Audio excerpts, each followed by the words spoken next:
Your Excellencies, dear participants, welcome in Leeuwarden. In my presentation, we want to show you some of the highlights we achieved this year, and also want to reflect a little bit on our Congress theme, Excellence in Innovation. We hope we can inspire you with our results and our strategy. Oh my God. Yes.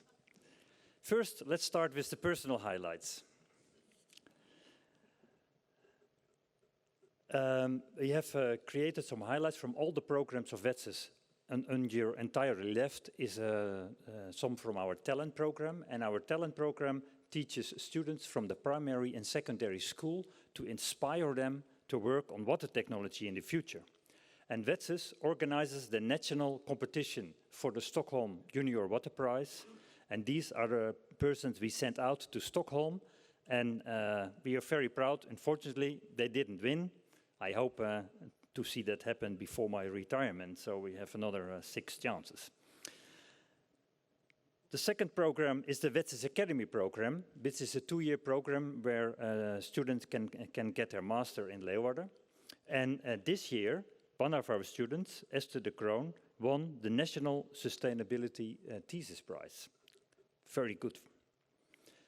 Then 2 of our PhDs won awards. The first one is the Johan Griefing Process System Engineering Award by Dr. Hakan. And he looked at the removal of very small particles from water with sound. Very exciting research.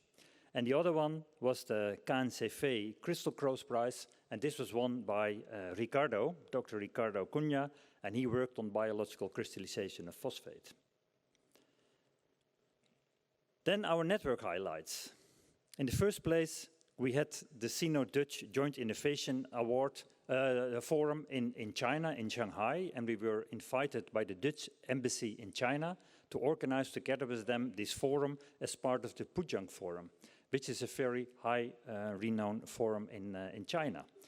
And I think it was a big success, and we got an audience of an unbelievable more than 300,000 people, which is almost impossible to reach in the Netherlands. Then we had the launch of a new team, and this is the first team within Wetsis that is not based on science and technology, but based on social sciences and innovation sciences. And there are 3 Chinese companies that are the founding partners of this team, and we're going to work with the universities of Wageningen, Leiden and Groningen on this team to see how we can improve our innovation excellence even further. I will talk a little bit about that later. Then we have started the webinars in the Corona time, and we are trying out now because it took a lot of it. We got a lot of attention for them to see if it also works outside the Corona time. And so we did the Applied Genomics webinar, but we got much less attention, but again, very specialized group. So still, we believe this is a very interesting way of communicating, which may be one of the advantages of the Corona times, that we have these new ways of communicating now. And finally, a lot of our partners won awards. Of course, we all know Hydroloop. I thought they already won all the awards that there are, but recently they won the United Nations Award for Water Technology. So I think, I'm not completely sure, but I thought they were the first company to win this. So they are one of our golden examples. But to give another example, one of the Global Water Awards from the Global Intelligence Water Institute is the decentralized sanitation. And as you all know, in Snake, we have built a pilot plant. Then we built a demo plant. And now, slowly but certainly, this is used in other countries. And this is for a project in Sweden, which was even bigger than the project in Snake. And we have great hopes that this is going to be a very important technology. And we also hope it will be more important in Friesland. Because we believe this is one of the ways that nutrients from human waste can go back into agriculture. Next. And then some research highlights. Another award was for Vivimag. This is a research project still going on in Wetsis, where we biologically crystallize phosphates into iron phosphates that are magnetic. And then, by simply using a magnet, we can recover all the phosphate from the wastewater. And they won the Silver Award from the IWA Congress. We achieved a new insight in reverse osmosis. With our new experiments and theories, we can now much better predict the performance of reverse osmosis membranes under different conditions. And this is published in a very prestigious journal. And in our soil team, one of our new teams, we have found that a certain polymer produced by bacteria are the source of the structure of the soil. And this can be very important for soil fertility in the future, how to treat soils that these bacteria can produce this EPS. It's not yet published, but I thought it was such a breakthrough we already show it here. And finally, Wetsis is one of the leading institutes in bipolar membranes. And these are membranes that are both negative and positive. And there is great hopes that this is going to be very important in the future. And one of our papers in this field got a lot of attention last year.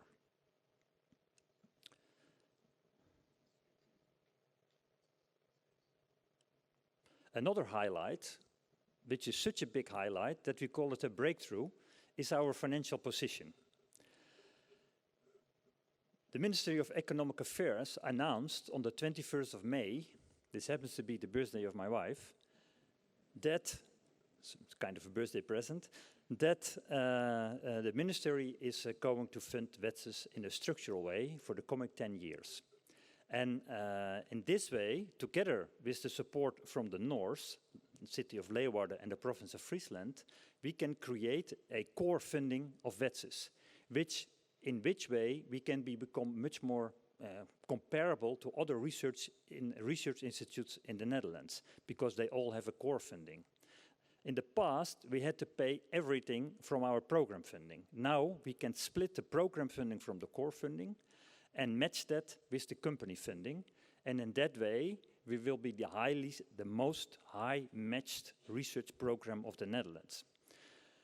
Of course, on top of these fundings, we also have the European grants we get and the in-kind contributions of the universities.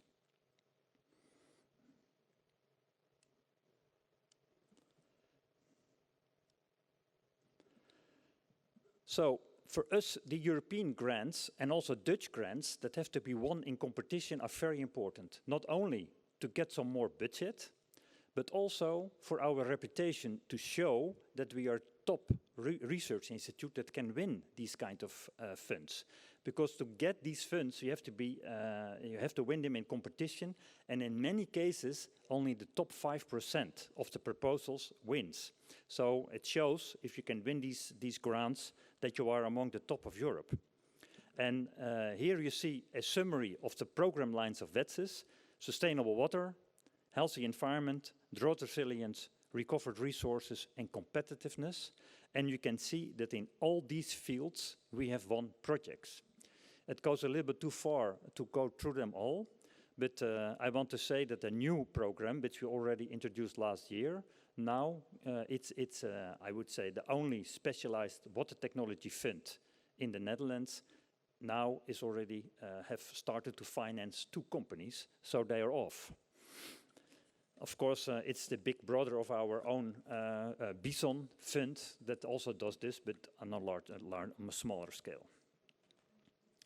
I already mentioned the Wetsus Academy, where we have a 2-year program for students, and our director, Nelleke van Dorenmalen, after a very long time, decided she continues her career at the Van Hal Larenstein Institute next to Wetsus, so staying on the Wette campus and being the director of environmental technology there. I hope she provides then a lot of new students for our program. But therefore we had to find new persons to take her role, and she is replaced by 2 persons. One is Valentina Seggi, which is also the team coordinator of our soil team. Very interesting, team coordinator of soil team and now director of a water education master. And Carolina Smich, also part-time, and she works at the Center of Expertise for Water Technology. So in this way, also we hope the connection between the HBO and the applied sciences universities and the academic universities become closer. I've called the financing situation a breakthrough, and that is because since 2018 there were some worries about the future of Wetsis. This led that our research program was shrinking a little bit in quantity. And I'm very glad that this year we are at full speed again. And here you can see all the new researchers we have hired that already signed a contract. And you see a picture and you can see the whole research program of Wetsis here with all the different teams divided over the program lines, that almost all the teams have now new students, and the ones that don't will have them in the next 6 months. So yeah, this is giving us a very positive feeling that our whole research program now is on full speed again, and will be for at least for the next 10 years. As always, every year a new participant joins Wetsis. This shows the strength of our open consortium. And this year, I already mentioned the 3 Chinese companies. Kinetico is an American company, and Keycycle is a German company or an Austrian company, I'm not completely sure. And they are joining to look which team they're going to, they want to join. Bosman van Saal and Algem are joining because of an algae project where algae can grow on hydrogen. Very, very advanced project proposal. And then on the other side, Royal Haskoning DFA is joining for this magnetic phosphate, and BioClear Earth has joined for the soil team, of course. And then Water and Light has joined the water physical team. Now let's look a little bit at excellence and innovation. There are 2 big problems in the existing innovation system in the world: financing research. The first problem is that we have to do more and more to gain any advance. And you could say there is an enormous decrease in research efficiency. And here you see the Moore's law. And the Moore's law originally was the number of transistors per chip doubles every 2 years. Later this became the capacity per chip, and it's not really 2 years, but it's almost 3 years.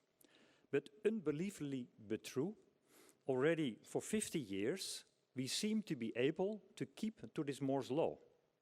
But if you look at the number of researchers and money that is needed to maintain this speed, then you see this is already 20 times more.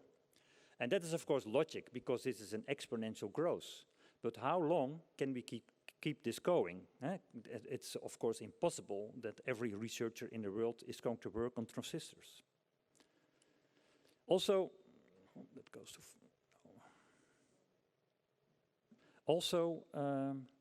in the medical sciences, you see this. Here is the cancer research. And you see that per clinical trial, the life expectancy gained is going down. And at this moment, you could say, let's say if I take that the 2005 is more or less in 2020 the same, that means that 1 clinical trial increases our life expectancy with 2.5 minutes. And it's interesting to realize that the Netherlands, the air pollution, reduces our life expectancy with about 1 year. It's even more interesting to realize that sewer systems and drinking water systems increase our life expectancy with 30 years. I say this because this is important for the second problem. I will come to that later. So, what you see, another paper shows there is less progress in large scientific fields. And they looked at 240 different topics, and in these topics, 90 million papers were produced. And they were already cited almost 2 billion times. And this is in the last 50 years. So together with my program director, I tried to calculate a very dedicated, weekend working scientist. How many papers can you read in your career? And the conclusion was something like 20,000. So in the first place, you can see this enormous production of papers. It's impossible to cope with. The second place, you see that this enormous amount of papers reduces the chance for innovations because all the papers with a different opinion than the main opinion don't get enough attention. What's the Wetsis strategy? We believe we found a solution to create a new field, the water technology field. Still, many dispute that there is a scientific field called water technology, because actually it is a combination of all fields. But we believe this is especially our advantage, because now we have a small field within a large field. If you look, for instance, at the chemistry papers, about 2,000, you could say, can be allocated to water technology from the 180,000. And in Wetsis, we have created this water technology field based on all kinds, all small niches in large fields. And in this way, the new innovative papers get a lot of attention. And we believe this works, because our citation rate for new processes is very high. But also, the number of spin-offs, patents, and innovations is very high. To give you an idea about the Wetsis patents of the last 10 years. This brings me to the second problem. I think this problem is even bigger. I mean, it is clear that increasing research budgets to produce more papers without any strategy behind it is not a smart strategy. But the second thing is what is meaningful. So, doing incredibly amount of research in cancer, which increases our life expectancy with minutes, and not solving the air pollution, that is a not smart strategy. And that's the well-known Gardner graph, that the expectations and the attention and the funding of research is completely based on hypes. And all the interest goes to the hypes, and all the research funding goes to the hypes. On the right side of the graph, I don't understand this graph either because it's not made by an engineer, but on the right side of the graph, that's where we live. That's where we have the surface water quality. That is not good enough in 99% of the cases. The drinking water availability, the problem of toxic compounds that are everywhere, the circular economy that's only circulating 30%, the air pollution. But to do innovations there without hypes is incredibly difficult. And the amount of money for that is incredibly low. If you look at one single company like Tesla, the amount of money they invest in autonomous cars is more than all the water technology research in the world. And that's only one company. Look at Volkswagen, Apple, they all do this research. So we, water technologists, have to cope with the situation that we are not in the hype field, but in the important field, in the meaningful field.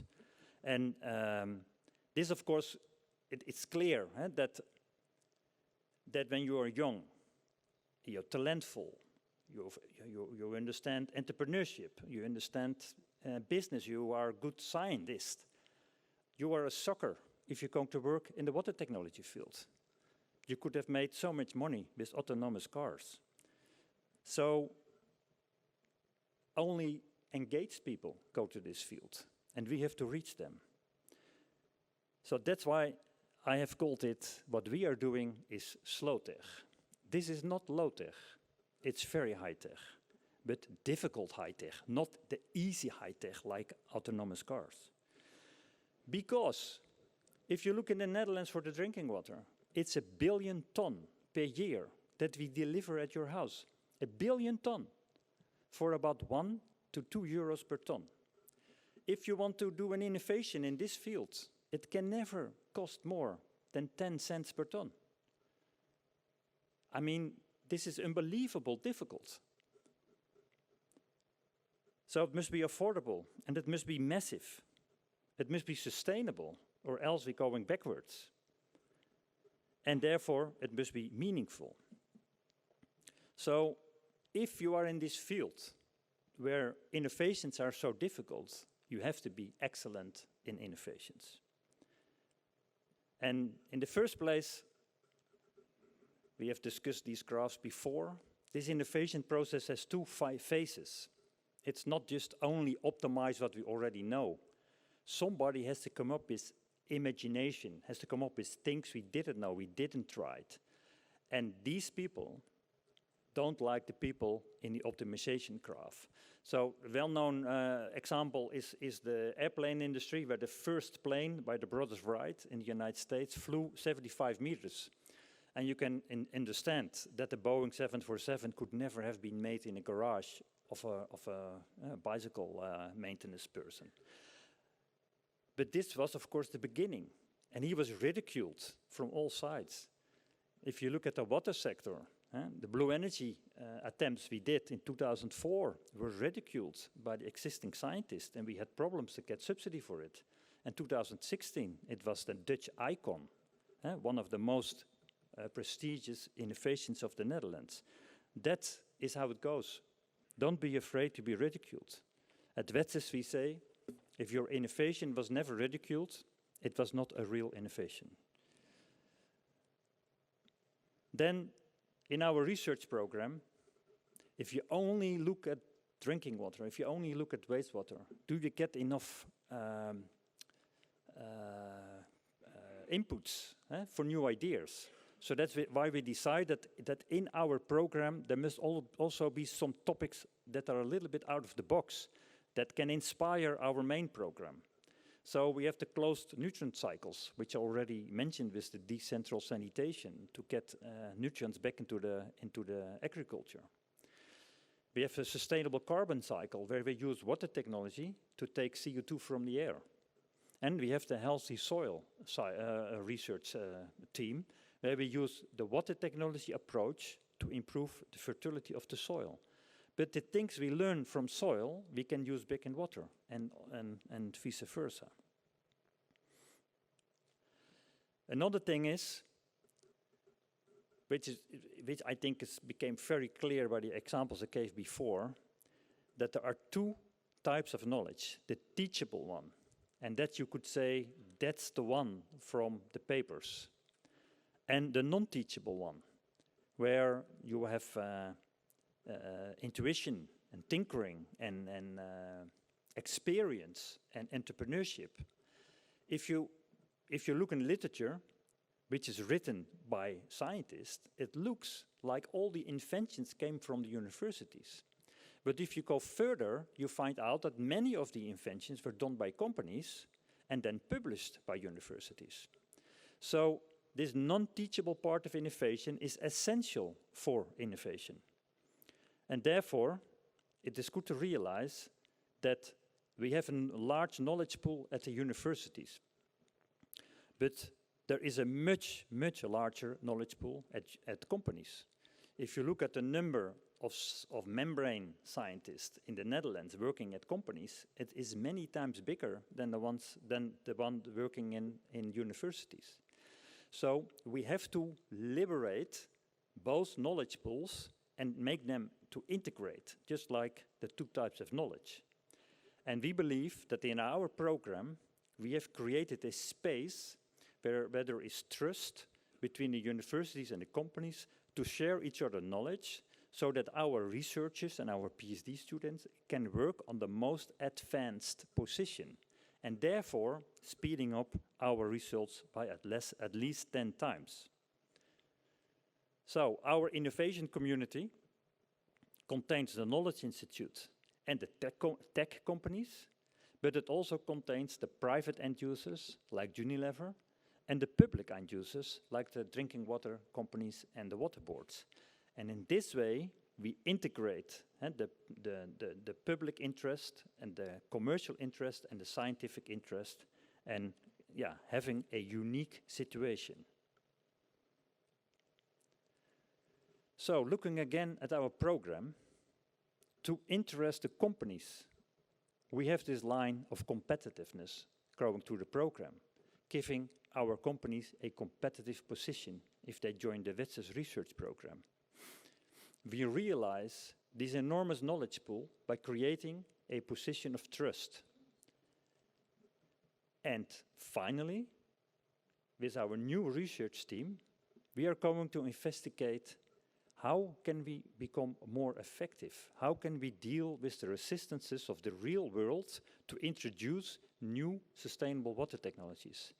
And that's where we hear a keynote speech tomorrow. And there I hope we learn more about how to do this. But this is one of the new endeavors of Wetsis to try to investigate our own innovation process to become more effective. I want to thank all of you for your contributions, and thank you for your attention.